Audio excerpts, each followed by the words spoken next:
$90 million. Not to win a war, rather to end the life of one man. Because in modern conflict, a single leader can command armies, bankroll terror, and rewrite the fate of nations. Delta Force and the most elite aviators were mobilized. Months of planning compressed into minutes of action. Why is the price of removing one person sometimes greater than the cost of a small war? And what does it really buy? The answers lie in the secret ecosystem that makes these missions possible. Delta Force stands at the apex of American Special Operations. Officially known as the 1st Special Forces Operational Detachment Delta, this unit was formed in 1977 to answer threats that ordinary military forces could not. Its operators are recruited from across the Army, but only a fraction make it through the grueling 6-month selection and training. Washout rates are between 90 and 95%. Those who pass become part of a lineage that connects the most secretive and difficult missions of the modern era.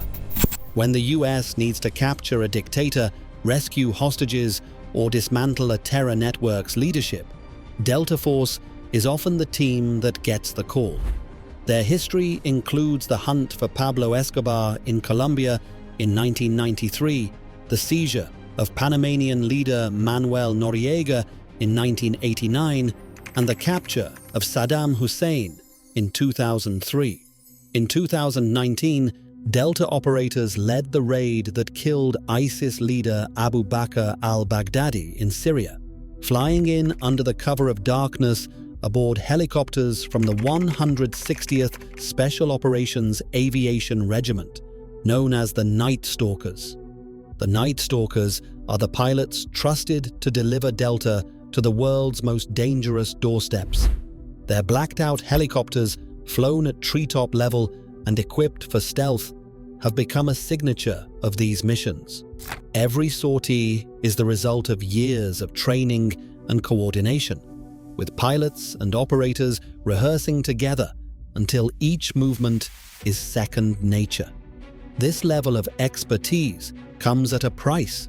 Behind every operation is an ecosystem of human talent, men and women whose skills are honed to a razor's edge and whose presence on a mission signals that the stakes are beyond ordinary. The resources required to assemble, train, and deploy these teams are not just a line item in a budget. They are the foundation of a capability that has been tested, refined, and proven over decades of high-risk missions around the world. $90 million for a single raid sounds staggering until every dollar is traced through the machinery behind it. The largest share is consumed long before boots touch the ground. Months of intelligence gathering, satellites circling overhead, drones streaming video, and teams of analysts mapping every doorway and guard shift can account for up to half the total cost. This is the invisible network that finds a target and keeps watch for the moment to strike. Next comes the infrastructure for practice. Full-scale replicas of the target compound are built, sometimes in secret hangars or remote training sites. Operators rehearse every movement, room by room, until the plan is flawless. These mock-ups and training cycles demand millions in materials, labor, and security, costs that vanish once the mission is over, but are essential for success. Deployment is another major drain.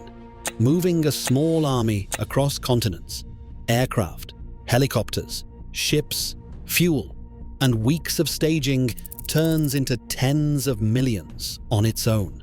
Specialized aircraft like those flown by the 160th Special Operations Aviation Regiment require constant maintenance and support, with each flight hour carrying a hefty price tag.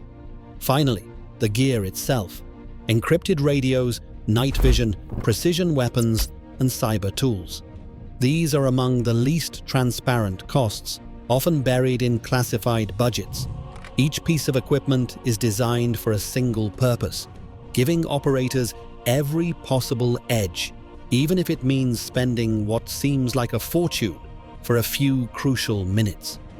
The total is less a shopping list than the price of compressing months of risk into a single night's work. The hunt for a high-value target begins long before the first helicopter lifts off. Intelligence teams work around the clock, piecing together a living map of the target's world. Satellites sweep overhead, capturing heat signatures and vehicle movements. Drones orbit for weeks, streaming high-definition video of every routine, every guard rotation, every delivery at the compound gates. Human sources inside the country pass coded messages, filling in gaps that machines cannot see. All of this data funnels into secure rooms where analysts break down the target's habits, escape routes, and blind spots, refining the picture until nothing is left to chance. Behind fences and inside hangars, a replica of the target compound rises. Every wall, every doorway, every window is measured and rebuilt to scale.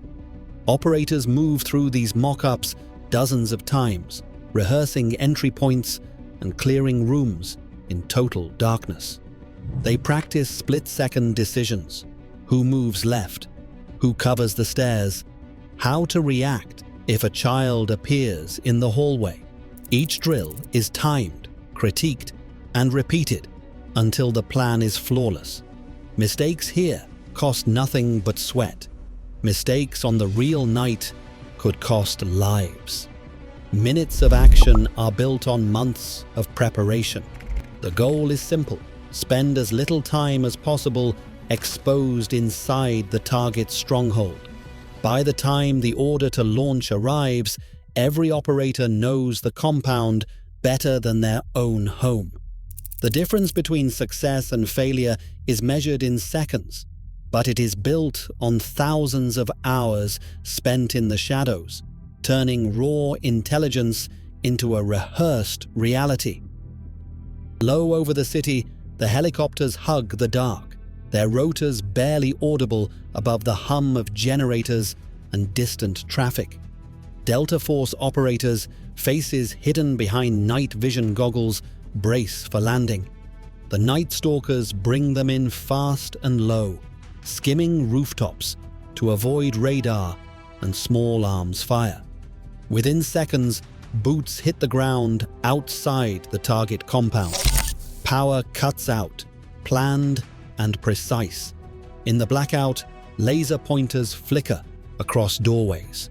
Jammers silence phones and radios, isolating the building from the outside world. Breaching charges blow the gates. Doors splinter open, and operators surge inside in teams, each with a mapped-out path. Every movement is rehearsed, every room accounted for. Guards are neutralized in a blur. Some surrender, others are dropped where they stand. The target, identified by face and fingerprints, is found in a reinforced panic room. There is no time for negotiation. Within minutes, he is in custody, wrists bound, DNA swabbed. While one team secures the target, others sweep for hard drives, phones, and documents. Sensitive site exploitation begins immediately. Laptops are bagged, files stuffed into evidence sacks, biometric traces collected from desks and drawers. Operators move with urgency. Every second on target raises the risk of resistance or outside interference. Less than an hour after the first breach, the assault force is already exfiltrating. The compound is left in silence, lights still out, doors hanging from their hinges. No American casualties. The entire ground phase has unfolded in under 60 minutes, compressing months of preparation into a single, relentless burst of action. Measured against its cost, leadership decapitation delivers results that are clear, but rarely permanent.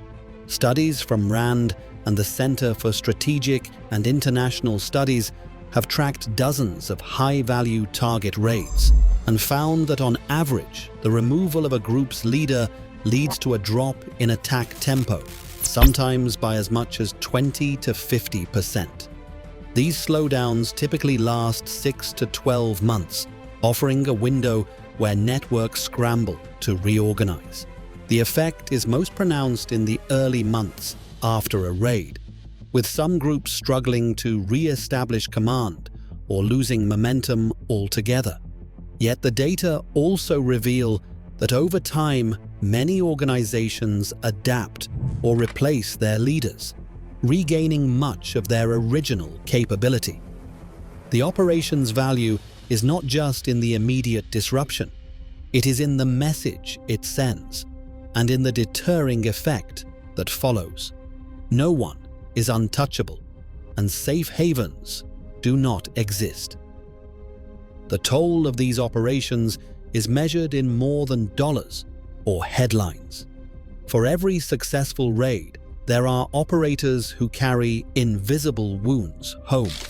According to the Department of Veterans Affairs, rates of post-traumatic stress disorder among Special Operations Forces run 15 to 30% higher than the broader military, a gap that widens with each deployment and close quarters kill. Families bear the strain too. Divorce rates among these units are 2 to 3 times the military average. None of these costs appear in a line-item budget or an after-action report. The mission's full price is hidden behind layers of classification, with details about spending, tactics, and even the names of those involved kept secret by law. Some critics ask whether $90 million spent on a single raid could have saved more lives if invested elsewhere, in schools, clinics, or diplomacy. The answer is never simple, and the burden of that choice falls most heavily on those who can never speak about what they did. In an age where a single decision can mobilize millions or topple regimes, the real cost of targeting one leader is measured in the risks we accept and the lines we cross. These operations shape global norms and remind us that the true price of security is never just financial. Share your thoughts below.